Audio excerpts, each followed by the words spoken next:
नमस्ते बच्चों, मैं ज्ञान केंद्र विद्यालय द्वारा आयोजित ई लर्निंग कक्षा में आपका स्वागत करता हूं। मेरा नाम अर्जुन प्रताप सिंह राणा है।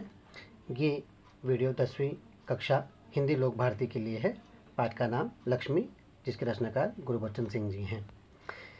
इन अनुदेशों का पालन कीजिए बच्चों।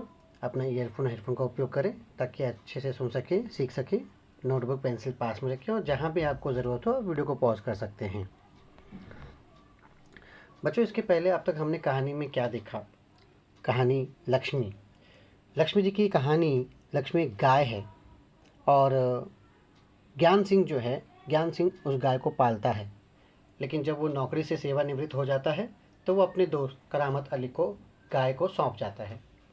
करामत अली अपने दोस्त की दोस्ती निभाने के लिए और गाय से कुछ लाभ पाने के लिए कि दूध मिल जाया करेगा, गाय को पालता है। लेकिन डॉक्टर पहले कह चुका है कि करामत अली से कह चुका है कि ये गाय का अंतिम वर्ष है, मतलब इसके बाद शायद गाय दूध ना दे सके। अब जब गाय ने दूध देना बंद कर दिया है तो करामत अली के घर परिवार को, उनकी पत्नी रमज़ानी, उनके बेटे रहमान को गाय अब खटकने लगी है, लक्ष्मी अब खटकने लगी है, क्योंकि बैठे बिठाए खिलाना उन्हें उचित जान नहीं पड़ रहा, या फिर उनकी आर्थिक परिस्थिति इतनी अच्छी नहीं है कि वो बैठे बिठाए गाय को खिला सकें। लेकिन करामत अली वो गाय से प्रेम करता है, वो दोस्त की दोस्ती भी निभाना चाहता है, गाय से प्रेम भी करता है, लेकिन अपनी मजबूरी से कैसे बाहर निकले इस बारे में उसे कुछ भी पता नहीं। रहमान जो करामत अली का बेटा है, गुस्से में उसने गाय को पीटा भी। फिर उसके बाद पत्नी के कहने पर करामत अली ने रोगन भी लगाया। फिर भी गाय की जो दुर्दशा हो रही है वो करामत अली को अच्छी नहीं लग रही। बच्चों देखिए क्या है, जानवरों का मनुष्य के जीवन में बहुत महत्व है। इसलिए प्राचीन काल से मनुष्य और पशु एक दूसरे के साथ ही रहे हैं। गाय, बैल, भैंस, कुत्ता, घोड़ा आदि जानवर हमारे लिए बहुत उपयोगी हैं। पालतू पशु मनुष्य के परिवार के सदस्य जैसे होते हैं। हमें उन्हें प्रेम से पालना चाहिए। हमें उनके प्रति सौहार्दपूर्ण व्यवहार रखना चाहिए। उन्हें उचित समय पर अच्छी खुराक देनी चाहिए। उनकी साफ सफाई का ध्यान रखना चाहिए। पशु मूक प्राणी होते हैं, वे अपना दुख दर्द बता नहीं सकते। इसलिए मनुष्य को उनके भोजन के साथ साथ उनकी भावनाओं को भी समझना ज़रूरी है। ये जानवर हमारे प्रति भी सद्व्यवहार और स्नेह रखते हैं। उनकी अच्छी देखभाल करना हमारा कर्तव्य है और इन बातों से करामत अली अनजान नहीं है। जब करामत अली ने अपने दोस्त नईम को ये बात बताई तो नईम ने तो बड़ी आसानी से कह दिया कि गाय से छुटकारा पालो, उसे बेच दो। लेकिन जो बात नईम कह रहा है वो करामत अली के लिए आसान नहीं है। पिछली कक्षा में बच्चों हमने यहाँ तक पढ़ा था। अब उसके आगे हम इसका अध्ययन करेंगे और देखते हैं कि करामत अली और लक्ष्मी का क्या होता है। करामत अली ने हौका भरते हुए कहा, हाँ, परेशानी से छुटकारा पाया जा सकता है। हौका यानी लंबी सांस छोड़ना।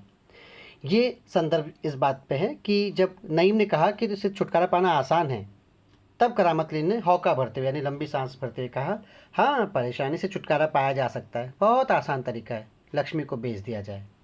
वो नईम के पास से हटकर अपने काम में जुट गया। नईम को उसने बात तो व्यंग में कह दी, पर वो जानता है कि वो ऐसा कर नहीं सकता। करामत अली रात का गया, सवेरे कारखाने से घर लौटा। रात की ड्यूटी से घर लौटने पर ही वो लक्ष्मी को दूहता था। दूहना मतलब दूध निकालना, पशुओं के थनों से दूध निकालना। घर में घुसते ही उसने रमज़ानी से पूछा, क्या लक्ष्मी को अभी तक चारा नहीं दिया? रमज़ानी बोली, रहमान से कहा तो था। अब यहाँ देखिए बच्चों, रमज़ानी और रहमान जो करामत अली की पत्नी और बेटा है, वो लक्ष्मी का ध्यान नहीं रख रहे हैं। रात से पूरी रात बीत गई, सवेरा हो गया। करामत अली जब काम पे से लौट भी आया है तो क्या देखता है कि लक्ष्मी अभी तक भूखी है। घर वालों ने उसे खाना नहीं दिया। यानी रमज़ानी और रहमान अब लक्ष्मी को प्यार नहीं करते, या उनकी जो ज़रूरत थी, जो पूरी हो रही थी लक्ष्मी से, अब वो ज़रूरत ख़त्म हो चुकी है। इसलिए उनकी निगाह में लक्ष्मी का कोई मूल्य नहीं रह गया। वो सिर्फ एक बोझ है। लेकिन करामत अली के साथ ऐसा नहीं है। करामत अली को गुस्सा आ गया। रमज़ानी ने जब कहा कि रहमान से कहा तो था, तब करामत अली गुस्से से बोला, तुम दोनों की मर्जी होती तो गाय को अब तक चारा मिल चुका होता। अगर वो दूध नहीं दे रही है तो क्या उसे भूखा रखोगे? कहते हुए करामत कटा हुआ पुआल, खली और दर्रा आदि ले जाकर लक्ष्मी के लिए सानी तैयार करने लगा। सानी यानी मिक्सचर, सब चीज़ों का मिक्स करना। पुआल, धान के सूखे डंठल, खली, तेल निकल जाने के बाद तिलहन का बचा हुआ हिस्सा जो मवेशी खाते हैं, और सानी तैयार करने लगा, मतलब उन सबका मिक्सचर, चारा, खली आदि मिला हुआ पशुओं का खाना। मैंने साथ ही अर्थ भी दिए हैं कठिन शब्दों के, तो आप उन्हें भी देख सकते हैं। इसके बाद क्या हुआ, लक्ष्मी उतावली से तैयार हो रही सानी में मुंह मारने लगी। बेचारी भूखी थी, कल रात से उसने कुछ नहीं खाया था। गाय को सानी देकर करामत अली उसकी पीठ देखने लगा। रोगन ने अच्छा काम किया है, दाग कुछ हल्के पड़ गए थे। पीठ, इस पीठ पर जब रहमान ने, उसके बेटे ने पूरी तरह से उसे पीटा था दूध ना देने पर, तो रोगन लगाने के बाद अब उसके दाग जो हैं हल्के पड़ गए थे, यानी गाय के ज़ख्मों पर थोड़ा सा सुधार दिखा था। 10-15 दिन से यूं ही चल रहा था। एक दिन जब करामत अली ने पुआल लाने के लिए रमज़ानी से पैसे मांगे, तो वह बोली, मैं कहाँ से पैसे दूँ? पहले तो दूध की बिक्री के पैसे मेरे पास जमा रहते थे, उनमें से दे देती थी, अब कहाँ से दूँ? लो, ये राशन के लिए कुछ रुपए रखे थे, कहते हुए रमज़ानी ने संदूकची में से 20 का एक नोट निकाल कर उसे थमाते हुए कहा, इससे लक्ष्मी का राशन ले आओ। रमज़ानी को थोड़ी सी दया आ गई और 20 पे दे दिए उसने। ठीक है, इससे लक्ष्मी के 2-4 दिन निकल जाएंगे। आखिर इस तरह कब तक चलेगा? रमज़ानी दुखी स्वर में बोली। तुम इसे खुला छोड़कर आजमा कर तो देखो। अब रमज़ानी का कहना है कि इसके लिए चारा खरीद कर इसको खिलाने से अच्छा इसे कहीं खुले में छोड़ दो, बाहर रास्तों पर कहीं पर भी, जहाँ जाए जहाँ चारा मिले खाएगी। हालांकि करामत अली इस पक्ष में तो नहीं था, लेकिन घर की आर्थिक परिस्थिति और रमज़ानी का व्यवहार देखकर उसे लगा यही उचित होगा, तो उसने कहा, कहते हो तो ऐसा करके देख लेंगे। दूसरे दिन रहमान सवेरे 8-9 बजे के करीब लक्ष्मी को इलाके से बाहर, जहाँ नाला बहता है, जहाँ झाड़ झंखाड़ और कहीं दूब के कारण, दूब यानी हरी घास, छोटी छोटी घास, दूब के कारण ज़मीन हरी नज़र आती है, छोड़ आया, ताकि वो घास इत्यादि खाकर अपना कुछ पेट भर ले। लेकिन माँ बेटे को देखकर आश्चर्य हुआ कि लक्ष्मी 1-1.5 घंटे बाद ही घर के सामने खड़ी थी। उसके गले में रस्सी थी। एक व्यक्ति उसी रस्सी को हाथ में थामे कह रहा था, ये गाय क्या आप लोगों की है?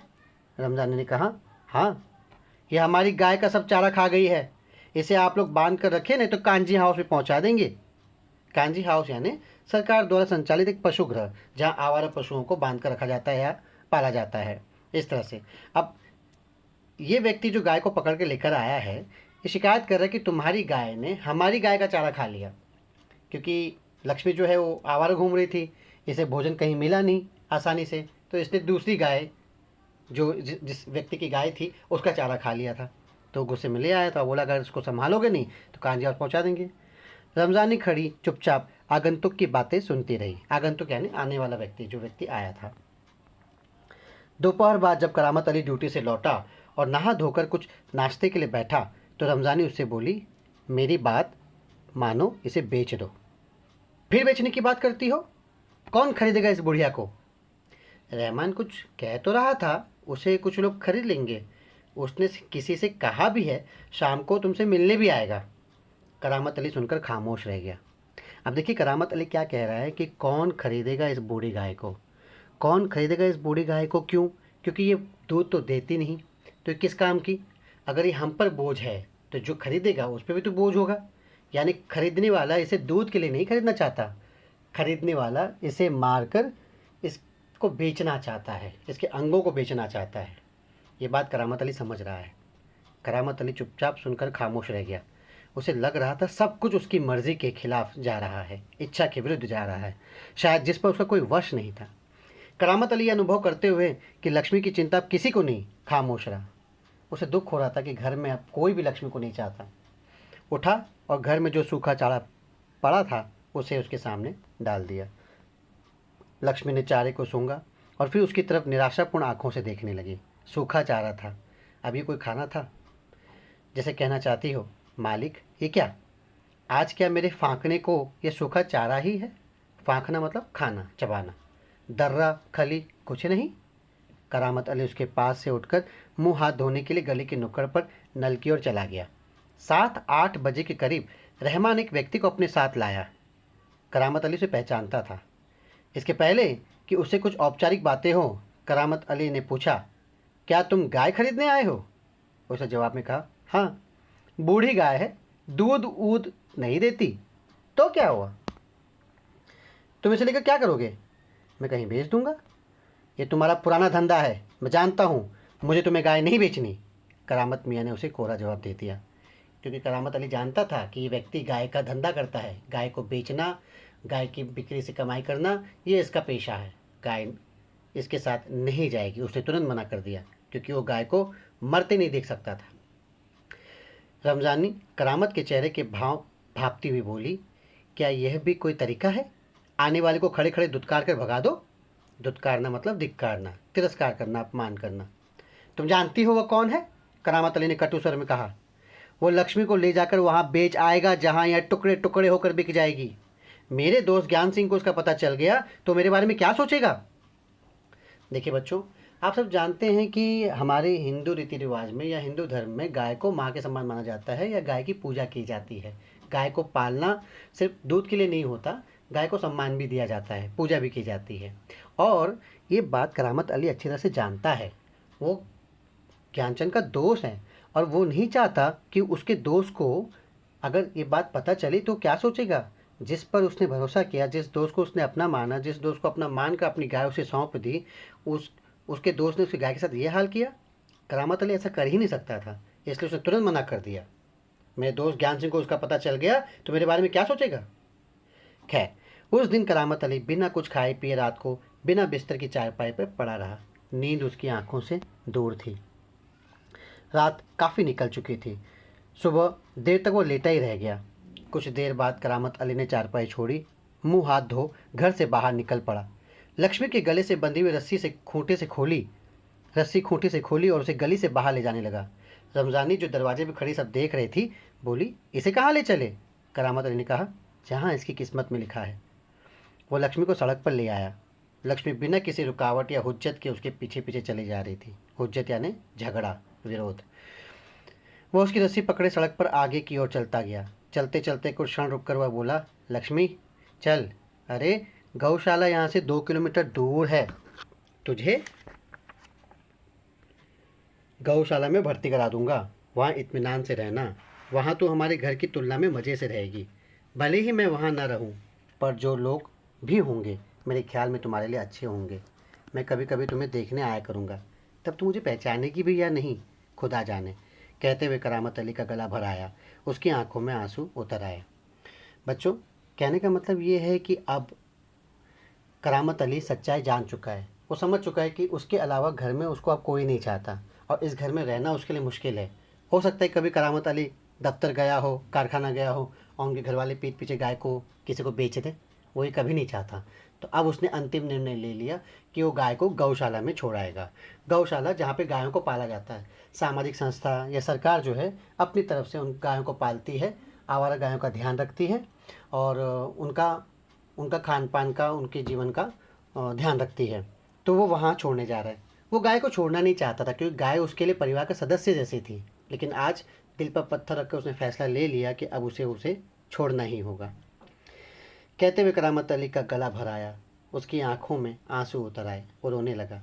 चल लक्ष्मी चल, जल्दी जल्दी पैर बढ़ा।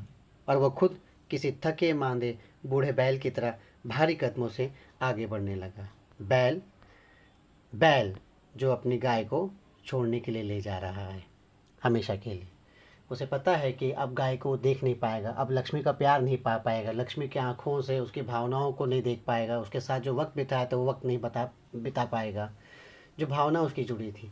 लेकिन वो जानता था कि गौशाला में रहने के बाद लक्ष्मी ज़िंदा तो रहेगी, खाती पीती तो रहेगी। इसीलिए अंतिम निर्णय उसने ले लिया कि उसे अब गाय को, लक्ष्मी को छोड़ना ही पड़ेगा। तो बच्चों, यहाँ पे हमारा ये पाठ समाप्त होता है। देखिए, एक बार फिर मैं आपसे कहता हूँ कि बहुत पुराने ज़माने से ही, जब से एक स्थान पर समूह बनाकर मनुष्य रहने लगा, खेती करने लगा, तभी से मनुष्य और पशुओं का साथ रहा है। कृषि कार्य में उसे कई पशुओं को पालतू बनाना पड़ा, और भारतीय समाज में पशुपालन की परंपरा तभी से चल रही है। देश के प्रत्येक किसान की इच्छा रहती है कि उसके पास बैलों की एक जोड़ी हो, एक गाय अवश्य हो।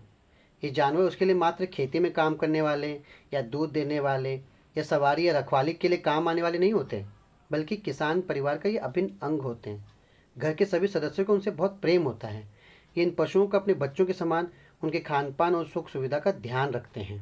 तो ये रिश्ता है पशुओं का, जानवरों का उनके मकान उनके मालिकों से और मनुष्य का पशुओं से।